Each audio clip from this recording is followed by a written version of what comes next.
You have probably heard of contact tracing through your governor, through the news, as things that need to be implemented before we can go back to normal. But what is contact tracing? Let me share it with you, and you're going to be freaked out by the end of this video. Now what I did is I was very interested in this, so I went ahead and I got 2 certificates in terms of what it was to become a contact tracer. So I spent about 9 hours. We're going to wrap it up here in about 20 minutes to just give you the highlights of what contact tracing entails and how it's going to affect you, because I guarantee you it will affect you and your family. We talk about saving the lives and the livelihood of the American people and of course the life of our democracy. So in terms of saving lives, the only way we're going to have rid ourselves of this, as well as open up our economy, is evidence, science-based testing. Just think of the T's: testing, tracing, treatment, and isolation then when necessary, of course, with social distancing. So let's look at the main points. Now, this is if you have COVID-19. You can either be done by test or by symptoms. Now, what our contact tracers know is that you can infect 2 days before and up to 10 days after. And how you can infect people is there's 3 definitions that were given in contact tracing school. One is physical. So you're hugging someone, you are kissing them, high-fiving them. Any physical contact, you could have given it to them. If you're close, within 6 feet for more than 10 minutes, so you're talking to someone and you're within that 6 feet social distancing number, well, you could infect them then. Let's say you're more than 6 feet apart, but for a longer time. At this point, you're thinking movie theaters, airplanes, trains, restaurants. So maybe not direct contact with somebody, but they're in the vicinity of the area for longer than 30 to 40 minutes. Now, what's going to happen is once you get a test that is positive, it goes to a tracer, and that tracer is going to do some research on you, find out a little bit about you, and give you a call. Now, they're going to tell you that you tested positive and that you need to be isolated for a minimum of 10 days on the onset, and it has to be within no fever for 3 days. So if you're on day 9 but you still have a fever, you need to add another 3 days until your fever is cleared. And by isolation, I mean total isolation. This is nobody near you. Even your dog can't be there. So you can see here that specifically with a person that is symptomatic, they should maintain separation from household animals as they would any other household members and avoid direct contact with any of your pets. So you cannot contact your pets, people, anybody in your family. You need to be completely isolated. Now, what that means is you could have to go into a hotel room. If you have no way of not sharing a bathroom or any space, they will check that out. So you'll have to show like video evidence if the conference is done via teleconference. Walk them around your house. Let them know that you have space to be isolated. Now the next is quarantine.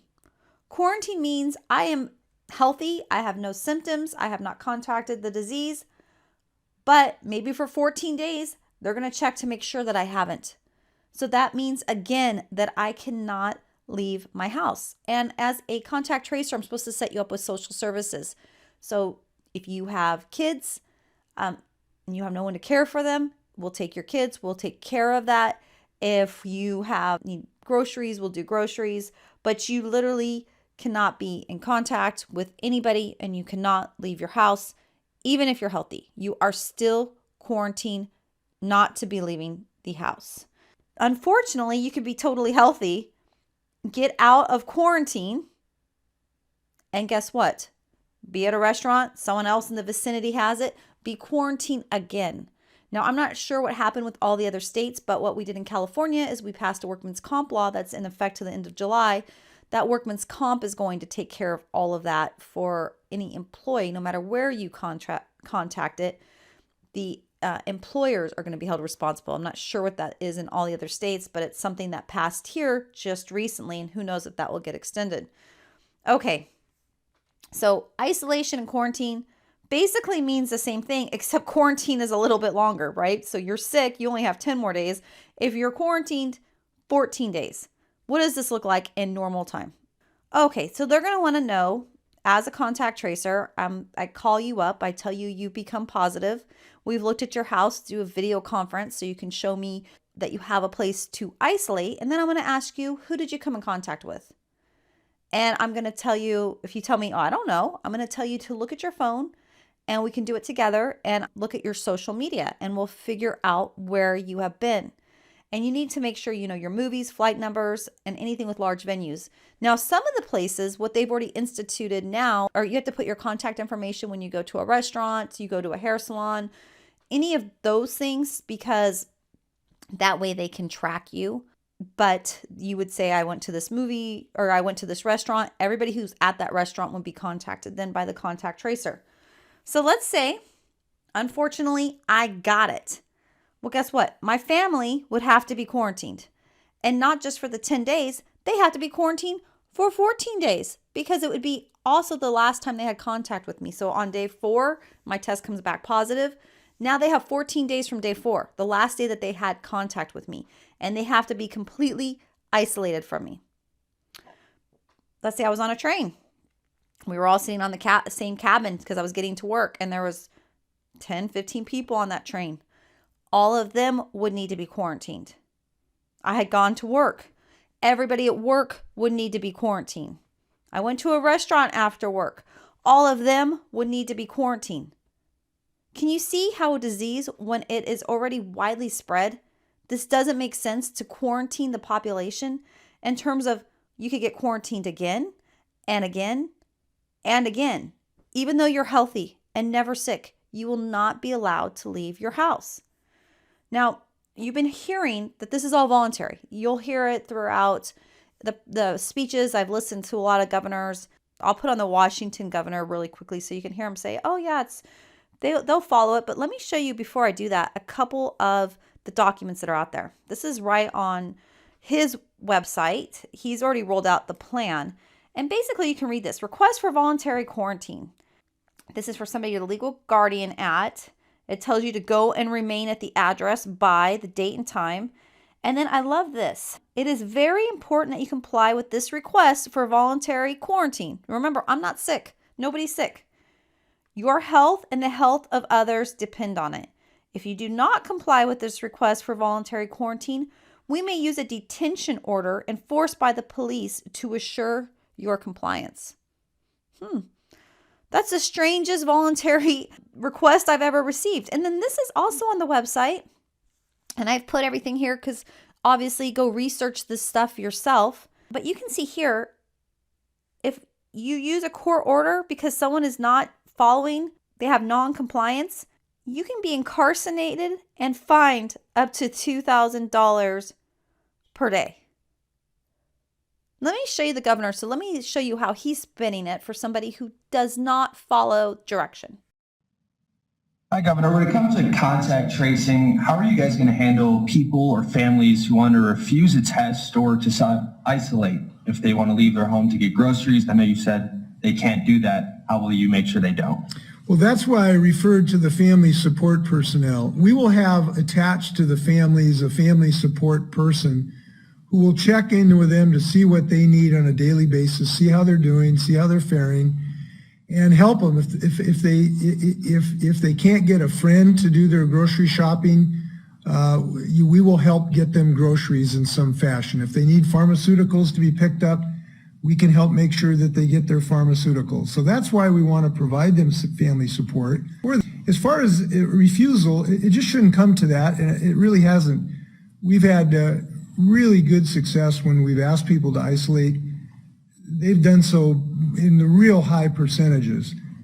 So we're happy about that, and we believe that that will continue. So remember, everybody that will be quarantined will be 14 days from the last contact. And there's no minimum times. This could be indefinite. Now you're thinking, there's just no way. Like, what about my privacy? How do I have to share this information? And I can tell you, when I went through the contact tracing classes, they tout that You are doing this contact tracing for the greater good. You are helping people not spread the disease. It is very important that people have privacy, but when it comes to the greater good, your privacy is null and void. Now, as soon as you get a positive test result, this goes directly to an electronic database. Let me tell you, I took this directly off the training website, that the isolation or quarantine can be mandated and enforced. And there's other health enforcements, such as vaccines, are requirements to take medicine because you cannot risk being infected and giving it to others. When you're tested for COVID-19, you might assume that your test result will stay confidential with your doctor and the health department. After all, that's how it usually works with medical information, but we're living in unusual times.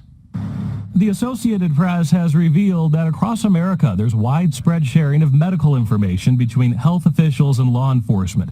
Denver is doing it, so's El Paso County. It is law enforcement specific information that is only in our computer-aided dispatch. Jacqueline Kirby is with the El Paso County Sheriff's Office. She says addresses are flagged identifying homes of people who have tested positive for COVID-19. We get sensitive information all the time. We have cautions on addresses for a myriad of reasons, and this is just an additional layer of protection for our deputies.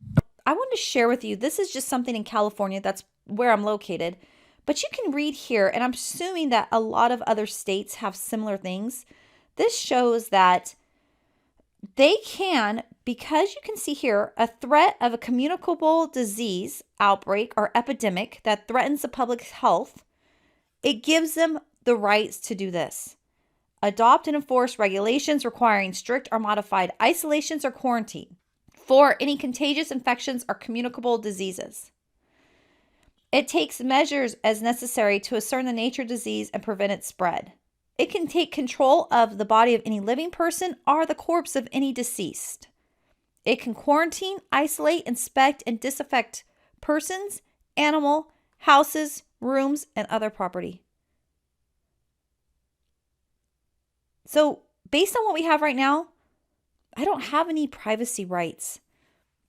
You can see here, this is just New Jersey. I just wanted to throw this out there because other states have laws. This was enacted in 2005.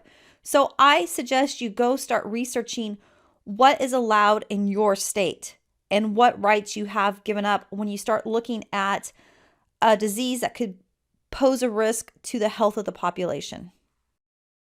Let me put it very clearly. You have no constitutional right to endanger the public and spread the disease, even if you disagree. You have no right not to be vaccinated. You have no right not to wear a mask. You have no right to open up your business. Wait, can I stop you? Yeah. No right not to be vaccinated, meaning if they decide you have to be vaccinated, we have to be vaccinated? Absolutely. And if you refuse to be vaccinated, the state has the power to literally take you to a doctor's office and plunge a needle into your arm. If the vaccination Where is that in the Constitution? If the vaccination is designed to prevent the spreading disease. If the vaccination is only to prevent a disease that you will get, for example, if there's a disease that will kill you, you have the right to refuse that, but you have no right to refuse to be vaccinated against a contagious disease. Public health, the police power of the Constitution, gives the state the power to compel that, and there are cases in the United States that bring forth. So they talked about tools available for contact tracing because they said, in California, we're supposed to have 20,000 contact tracers for our population. They said you might get a lot of these cases. So you might be doing a couple 100, 500,000 a day. How else can we do it? And I thought this was weird, but they talk about China and North Korea. They say China and North Korea have a great system because they have a centralized database. And this database has everybody's phone number and they're given a unique code.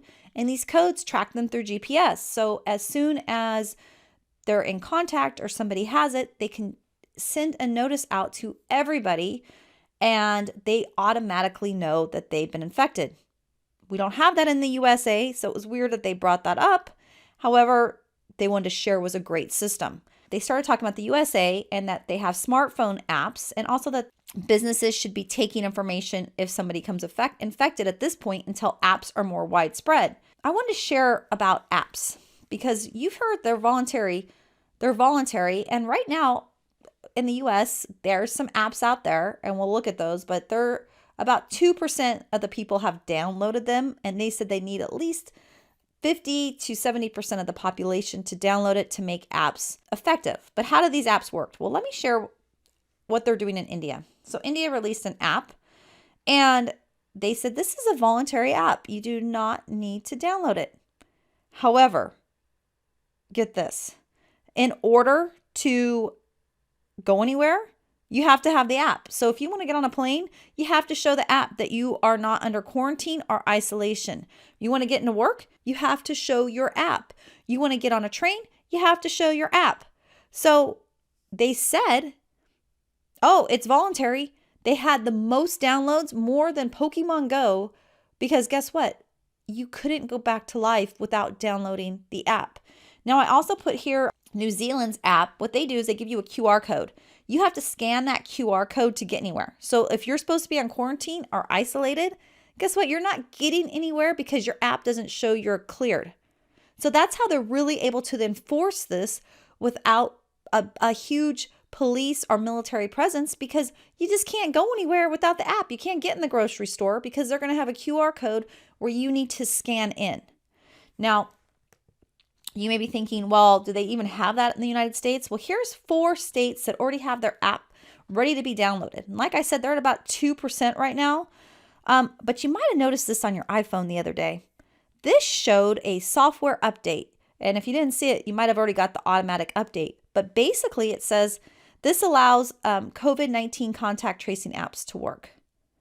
And you may not even have known it. It was a very quick little update, but it has already come to the United States. Recently, Google and Apple just gave out some information. I thought this was great. Here's the website at the bottom. Obviously, I want you to do your own research, but you can kind of see here how it works, that you can see that you're close to somebody and you get a notification that, uh-oh, you need to be quarantined. You were too close. Someone had it. And then listen to this. In this second phase in the coming months, this is really interesting because it talks about that they're going to use Bluetooth in the first phase, but without requiring an app to be installed. If a match is detected, the user will be notified. And if the user has not already downloaded an official public health authority app, they will be prompted to download an official app and advised on next steps. You're not going to have a choice. They're telling you it's voluntary at this point, but so was social distancing, and then we got locked down in our house. So it is not voluntary. This is happening, and you need to be aware. So I suggest this is a great document. Pull up this COVID-19 document that Apple and Google gave out. It really talks about all the different things that are going to happen because of the app, and it is scary. Just to kind of share with you the different states, if you think your state is exempt because of, it might be a red state versus a blue state, every state is doing this. Okay, so I would suggest checking out this bill, HR 6666. And basically, there's $100 billion that they're asking for 2020 and additional years for subsequent fiscal year financing for 2021 and beyond. So if you think this isn't happening and you think they're not investing a lot of money in it, they are. They're trying to get $100 billion to track and trace us and keep us quarantined. How do you think they're going to allow you to get back into society without being quarantined and isolated again and again and again, especially as disease spreads or we do more testing and we realize that maybe there's a lot of people out there that have it that just don't show symptoms, but they'll need to be isolated. You'll see that there's 120 antibody tests. In general, these tests are not reliable for the individuals to act based on the results. So basically, they're saying even if you had antibodies at the coronavirus, it's still unknown if that protects you from getting sick again. There's probably only one way that you're going to be able to get out of your house, and that's going to be to be vaccinated. So just watch out for that, because that is really becoming a hot topic of the vaccination, and that might be the only way that you're going to be released out of this tracking and tracing in terms of being allowed to go into stores. I wanted to share this last video with you, and I thought it was interesting. I'll put it that way and end with that video. But start thinking about this tracking and tracing and really, what's the purpose? It makes sense if something was small and the outbreak was small and they could actually track and trace it. But at this point, it's so widespread. What is the value? With that, Jack Windsor, WMFD TV, Mansfield. Governor, I'm the last question, and my question is for you. And it's going to be a very sensitive question, and I'm going to do my best to be intentional so that it's not misrepresented. Today, it sounds as if we're pivoting from COVID to larger social issues like housing, education, and transportation. I know in past pressers we've learned about Dr. Paul Farmer and Partners in Health working with us on contact tracing. Looking at the Partners in Health website, contact tracing seems to be part of a larger social agenda for Partners in Health. The site states a vision to rectify, quote, structural violence of capitalism, which the organization sees as the root cause of things such as racism, gender inequality, xenophobia, and homophobia. Now, I'm not questioning the injustice of those things, Governor, so let me be very clear about that. What my question is, can you tell us why you chose to partner with an organization that demonizes capitalism and seems to be rooted in liberation theology based on Marxist ideals? Well, I've never always agreed with Paul Farmer, who started it, and many of his ideas. But he and the organization have had an ability to deliver health services. My wife Fran and I are very familiar with this in Haiti. We've seen what he has done in Haiti. We've visited Haiti over 20 times, and so that's just something that we do in our private lives. And so, the Partners with Health, you don't have to accept the ideology of Paul or anybody else. But what I'm interested in is getting things done. And they're not the ones who are doing it on the ground. The people who are going to be doing it on the ground are Ohioans. But they serve as a consultant. They have done this type of work not only in the United States but around the world. They're pretty darn good at it. And so I'm going to take help from wherever I can get help and wherever I find expertise. I don't have to agree with everyone's ideology or what they think about everything in the world, and to accept that, to be able to use their help. We're in a war. We're in a battle. We're going to put the best people we can on the field. The best people are the Ohioans, but we're going to get some help from this group because they've done some of these things before.